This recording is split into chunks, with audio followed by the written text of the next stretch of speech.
तो कैसे हैं आप लोग? स्वागत है आपका कंपटीशन एंड यू में, प्रतियोगिता। और आप चाहे प्रतियोगिता कोई सी भी हो। चलिए बातचीत करते हैं। एक नई सीरीज हम लोग शुरू कर रहे हैं।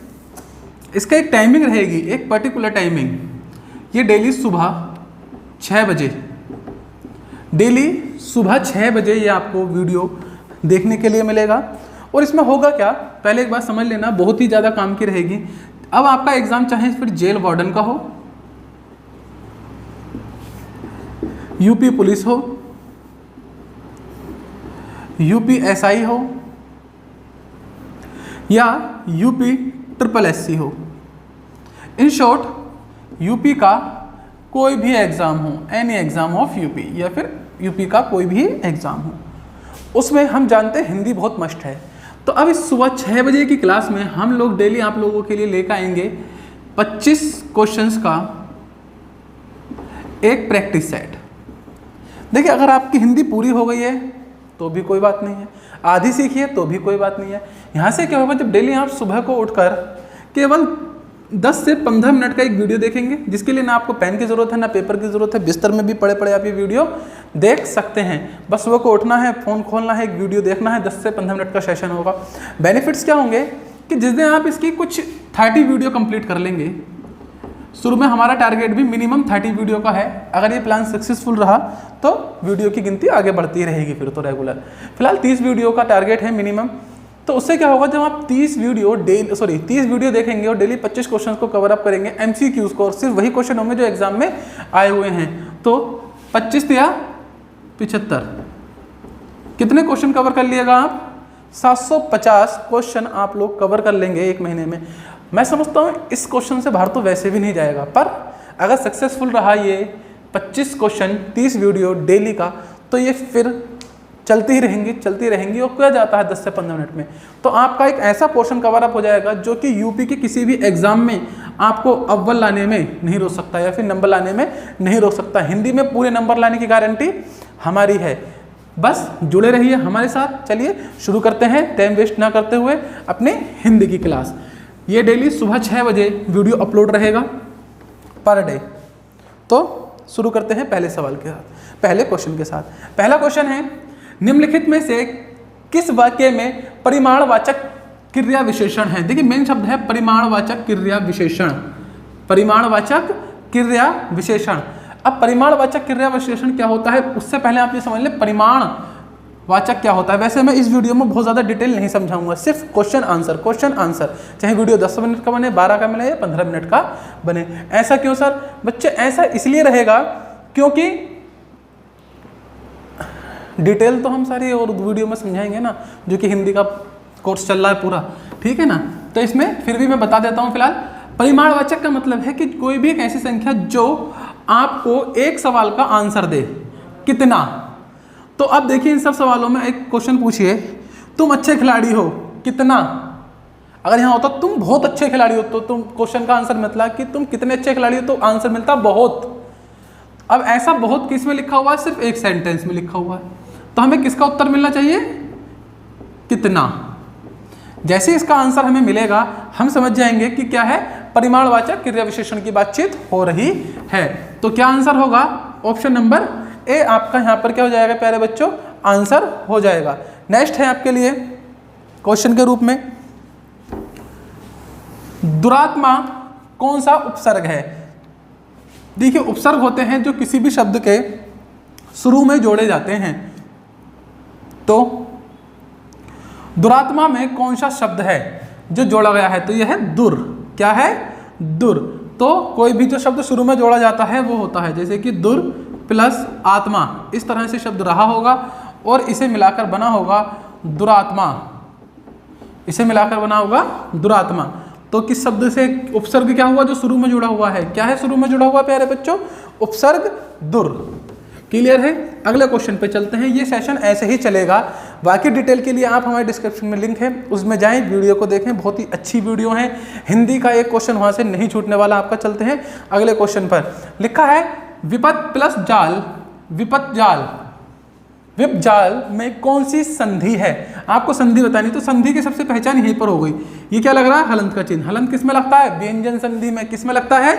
व्यंजन संधि में। चलिए अगले क्वेश्चन की तरफ चलते हैं।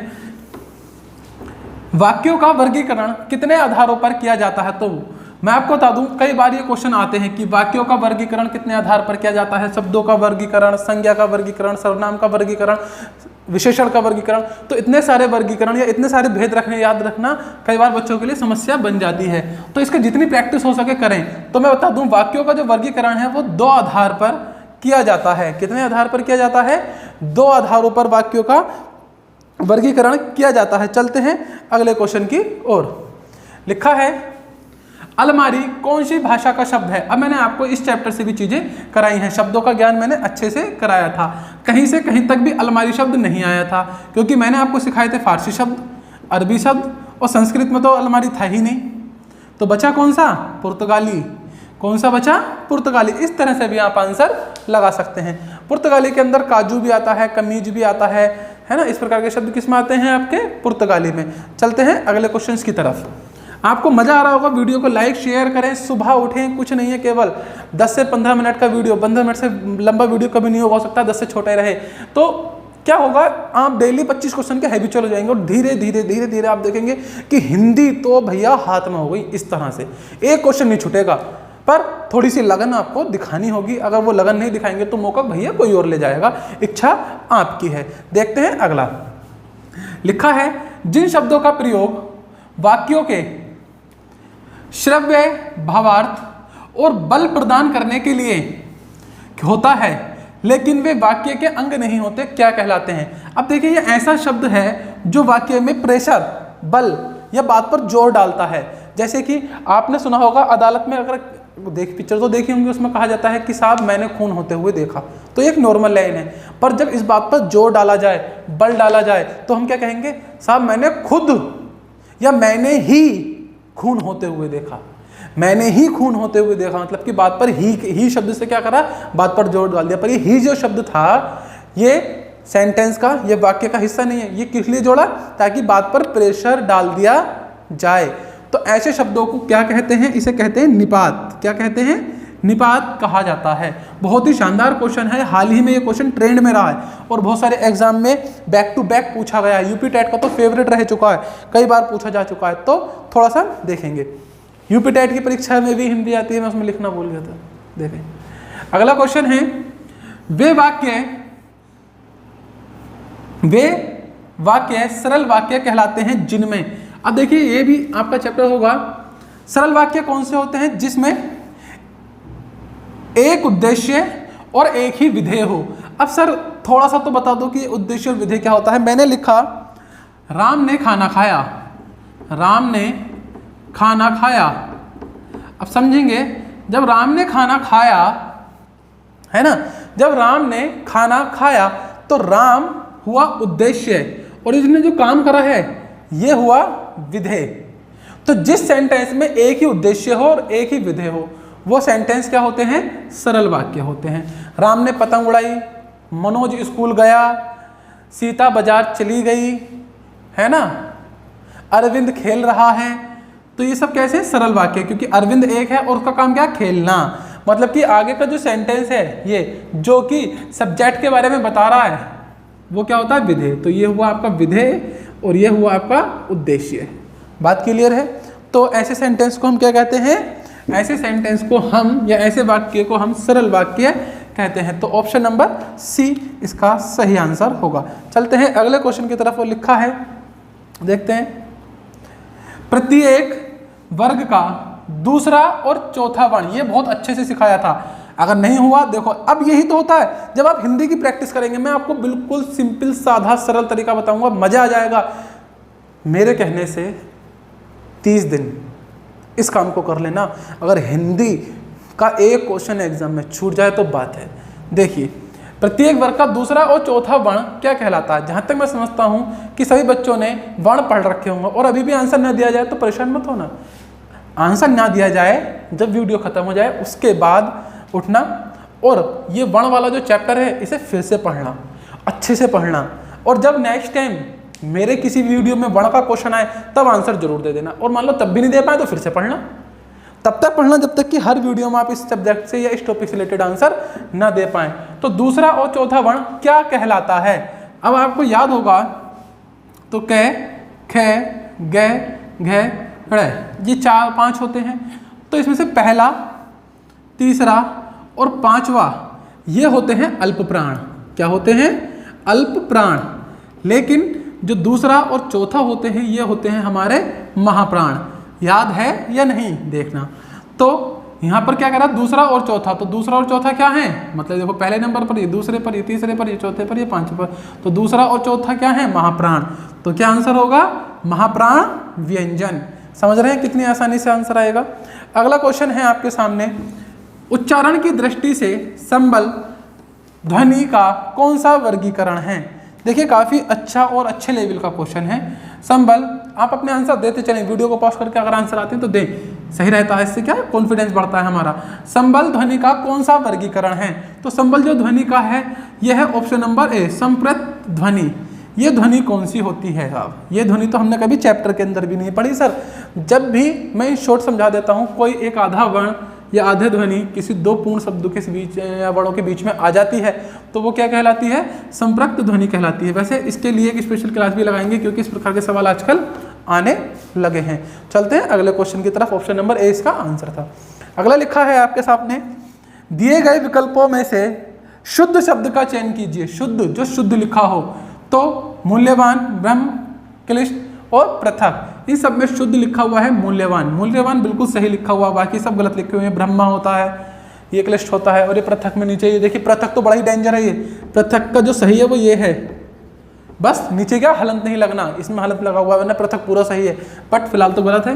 तो आंसर है मूल्यवान, ऑप्शन नंबर ए। चलते हैं नेक्स्ट क्वेश्चन की तरफ। मजा आ रहा हो तो लाइक शेयर करें बिल्कुल दबा के, मजा आएगा। इस तरह की क्लासेस लेते रहेंगे ना तो एकदम जोरदार मजा आने वाला है। दिए गए विकल्पों में से वह शब्द चुनिए जिसका प्रयोग सदा एक वचन में होता है, जो सदा एक वचन में काउंट होता है। तो कक्षा, प्राण, आंसू या प्रत्येक। तो क्या होता है, कभी भी ऐसे समय फंस जाओ ना, एक वचन दो वचन पूछा जाए तो क्या सेंटेंस बना लो उस पर्टिकुलर शब्द से।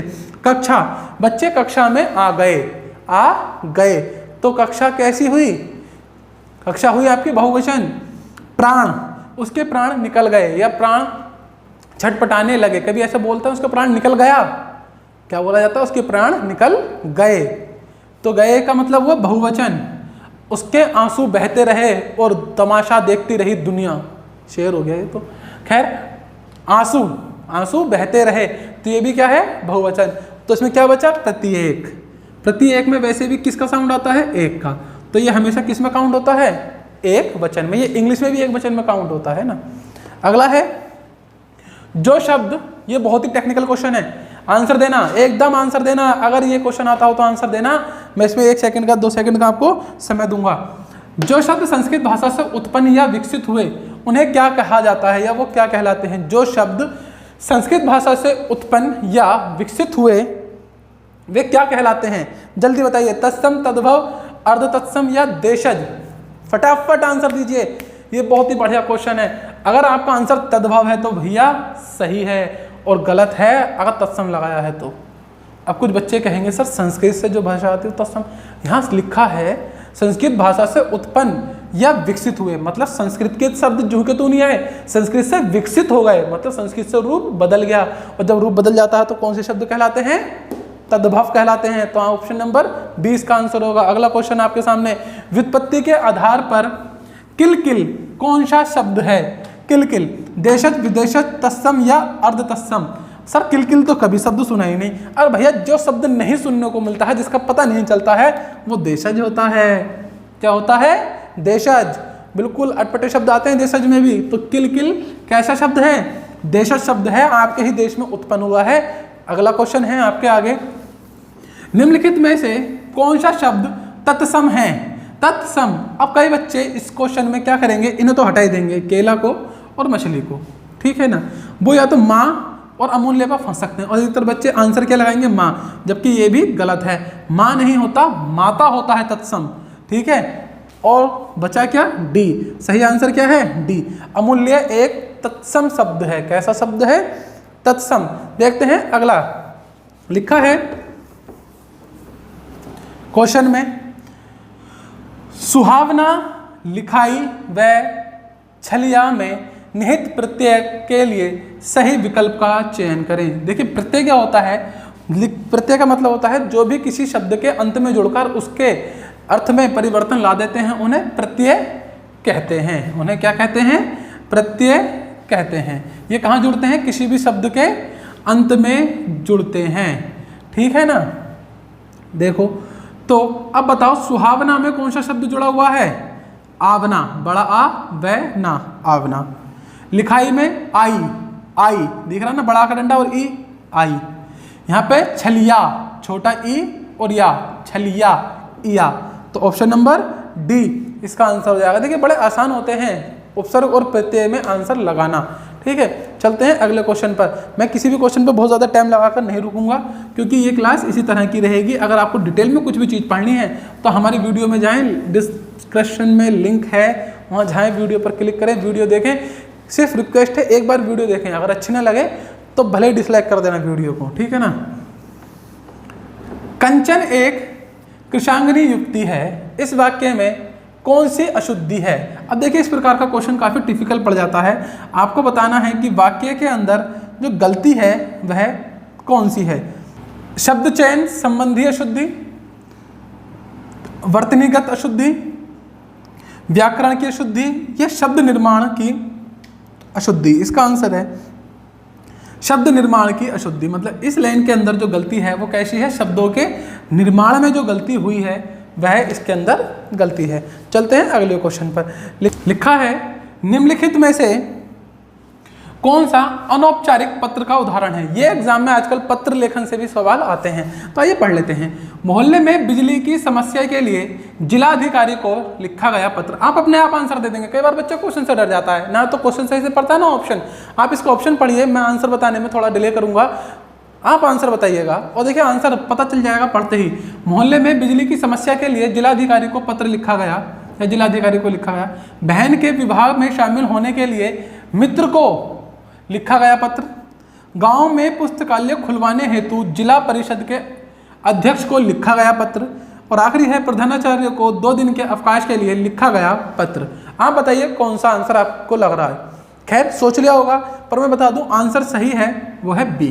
क्योंकि देखो हर एक में आप किसी न किसी अधिकारी को पत्र लिख रहे हैं। जिलाधिकारी को, प्रधानाचार्य वो भी अधिकारी है, एक ऑफिसर है, और यहाँ गांव में पुस्तकालय खुलवाने के लिए एक अध्यक्ष को, ये भी एक पद है जिस पर आप पत्र लिख रहे हैं। जबकि यहाँ पर आप एक मित्र को अनौपचारिक पत्र लिख रहे हैं। और आपको ये क्वेश्चन मतलब ये पत्र लिखने की जानकारी नहीं है, फिर भी आप इसका आंसर लगा सकते थे थोड़ी सी चतुराई से। अगला क्वेश्चन है आपके सामने और लिखा है हिंदी भाषा में ह्रस्व स्वरों की संख्या कितनी होती है। 11, 4, 7, 2। बहुत ही वाहियात क्वेश्चन है, एकदम आसान। कितनी होती है, 11। बच्चा इसका आंसर जानता है। अगला क्वेश्चन बहुत ही आसान लिखा है जिन समासिक पदों में पहला पद संख्या को व्यक्त करने वाला विशेषण होता है वे शब्द कहलाते हैं। क्या कहलाते हैं भैया, द्विगु समास। समास पढ़ाया था ना कि द्विगु समास में क्या होता है कि जो पहला शब्द होगा, जो पहला वर्ण होगा या जो शुरुआती शब्द होगा वो कैसा होगा, संख्यावाचक, कोई नंबर को रिप्रेजेंट कर रहा होगा। तो आंसर क्या होगा, द्विगु समास। अगला है उत्तम पुरुष के किस भेद का एक प्रकार है। उत्तम पुरुष सर्वनाम के किस भेद का एक प्रकार है। तो देखो निजवाचक, संबंधवाचक, पुरुषवाचक या निश्चयवाचक का। तो देखिए उत्तम पुरुष है किस में आता, पुरुषवाचक में। जब आप सर्वनाम पढ़ेंगे तब इसमें आप जानेंगे कि उत्तम पुरुष किस में आता, पुरुषवाचक में। क्लियर है ना। पुरुषवाचक 3 प्रकार के होते हैं, उत्तम पुरुष, मध्यम पुरुष और अन्य पुरुष। इसकी डिटेल बाद में पढ़ेंगे बाकी हम लोग। क्लियर है। आइए आगे चलते हैं। आंसर क्या है, पुरुषवाचक, ऑप्शन नंबर बी। अगला क्वेश्चन है आपके आगे। इंद्रियों को जीत लिया हो जिसने, वाक्यांश के लिए सही विकल्प चुने। मतलब कि इंद्रियों को जीतने वाले को क्या कहते हैं, जिसने इंद्रियों को जीत लिया हो। कुछ लोगों को इंद्रियां नहीं पता होती। शक्तिमान देखा ना, कई बार आपने देखा होगा जो शक्तिमान ऐसे हाथ जोड़ के इस तरह से बैठ जाते थे तो उनके पीछे 7 चक्र बने हुए दिखते थे, यहाँ सिर से लेके नीचे तक। कैसे होते 7 चक्र। ये होती है हमारी इंद्रियां, उन्हें वश में करना, उसे क्या कहते हैं हम, जितेंद्रिय। कई बार बच्चे से इंद्रजीत लगा देते हैं एग्जाम में, मैं गारंटी कर रहा हूँ कई बार आप में से किसी ने लगाया भी होगा, तो इसे थोड़ा कंफर्म कर लें क्या होता है, जितेंद्रिय। अगला है तन शब्द का लिंग निर्धारित कीजिए। जो तन शब्द है उसका लिंग निर्धारित कीजिए, मतलब ये स्त्रीलिंग है, पुल्लिंग है, उभयलिंग है या नपुंसक लिंग है, तो इसका आंसर होगा पुल्लिंग। ये कैसा शब्द है, ये एक पुल्लिंग शब्द है। अगला चलते हैं, लिखा है से मतलब अलगाव किस विभक्ति का बोधक चिन्ह है, ये मैंने आपको समझा दिया था जब हमने समझे थे तत्पुरुष समास। क्लियर है। तो अलगाव अलग होने का भाव, अलग होने का भाव किसमें आता है, अपादान कारक में। किसमें आता है, अपादान कारक में। पेड़ों से पत्ते अलग हो गए, है ना, दो प्यार करने वाले जुदा हो गए, ये क्या बोल दिया, ये तो एग्जाम्पल में नहीं था, खैर ठीक है ना। अगला, शब्द प्रकार के आधार पर मनुष्यता शब्दों में कौन सा भेद है, गुणवाचक विशेषण, जातिवाचक, भाववाचक या प्रेरणार्थक क्रिया। तो यहां पर आएगा प्यारे बच्चों भाववाचक। अब जहां देखिए एक शब्द होता है मनुष्य, मनुष्य, और ये मनुष्य क्या है, एक संज्ञा शब्द है। कैसा शब्द है, संज्ञा। पर जब मैं इसमें ता जोड़ देता हूं तो ये बन जाता है मनुष्यता। क्या बन जाता है, मनुष्यता। और ऐसे में क्या बन जाता है, भाववाचक। क्या बन जाता है, भाववाचक। ठीक है ना, क्लियर है, क्या बन जाता है, भाववाचक संज्ञा। ठीक है, तो आगे चलते हैं।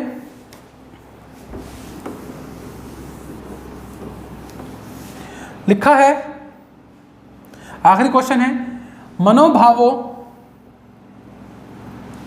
को प्रकट करने वाले वे अविकारी शब्द जिनका वाक्य से कोई संबंध नहीं होता, जिनका वाक्यों से कोई संबंध नहीं होता, मन के भाव को प्रकट करते हैं। देखिए कई बार बच्चा क्वेश्चन से डर जाता है, जबकि कुछ नहीं होता, मन के भाव को प्रकट करने वाला शब्द पर उसका वाक्य से कोई संबंध नहीं है। जैसे कि मैंने लिखा आहा, मजा आ गया, मजा आ गया, तो ये आहा जो बोला ये मेरे मन के भाव को प्रकट कर रहा है। इसका आगे कौन सा चिन्ह लगा हुआ है, विस्मयदी बोधक। कौन सा लगा हुआ है, विस्मयदी बोधक। तो आंसर भी क्या है, सी ही होगा। तो इसका डायरेक्ट सेंटेंस से कोई लेना देना नहीं। अगर मैं ये ना भी बोलूं तो भी बात बन जाएगी ना, मजा आ गया, है ना, तो इसका सेंटेंस से कोई लेना देना नहीं होता। क्या है, विस्मयदी बोधक, मन की बात को प्रकट करता है। क्लियर है। तो ये थे हमारे 25 क्वेश्चन। आई होप आपको मजा आया हो। अगर ये सब कुछ अच्छा लग रहा है और इस तरह की सीरीज आपको अच्छी लगती है तो चैनल को लाइक करें, शेयर करें, सब्सक्राइब करें, और इसकी एक आदत डाल लें प्लीज़। सुबह 6 बजे उठकर डेली सुबह एक 10 से 15 मिनट की आदत हो सकता है कि आपको आपके लक्ष्य तक पहुंचा दे, जो कि है जॉब। मिलते हैं अगली वीडियो में, तब तक के लिए बाय बाय, आपका दिन शुभ हो।